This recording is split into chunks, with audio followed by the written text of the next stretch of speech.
కొణిదెల పవన్ కళ్యాణ్ అమ్మ కడుపున ఆఖరివాడిగా పుట్టిన అందరికీ మంచి చేయాలి, మేలు జరగాలి అనే విషయంలో ముందువాడుగా ఉంటాడు.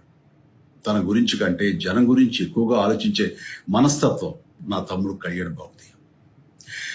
ఎవరైనా అధికారంలోకి వచ్చాక ప్రజలకు ఏదైనా చేయాలనుకుంటారు. కానీ కళ్యాణ్ తన సొంత సంపాదనని కౌలు రైతులు కన్నీళ్లు తుడిచేందుకు ఖర్చు పెట్టడం, సరిహద్దు దగ్గర ప్రాణాలొడ్డి పోరాడే జవాన్ కోసం పెద్ద మొత్తం అందివ్వటం, అలాగే మత్స్యకారులు ఇంకా ఎందరికో తాను చేసిన సహాయం చూస్తుంటే ఇలాంటి నాయకుడు కదా జనాలకు కావాల్సింది అనిపిస్తుంది. ఒక రకంగా చెప్పాలంటే సినిమాలోకి తను బలవంతంగా వచ్చాడు, రాజకీయాల్లో మాత్రం ఇష్టంతోనే వచ్చాడు. ఏ తల్లికైనా తన కొడుకు కష్టపడుతుంటే గుండె తరుక్కుపోతుంది. అలాగే ఏ అన్నకైనా తన తమ్ముడు అనవసరంగా మాటలు పడుతుంటే బాధ వేస్తుంది. అలా బాధపడుతున్న నా తల్లికి ఈ అన్నయ్యగా ఒక మాట చెప్పాను. నీ కొడుకు ఎంతో మంది తల్లుల కోసం, వాళ్ళ బిడ్డల భవిష్యత్తు కోసం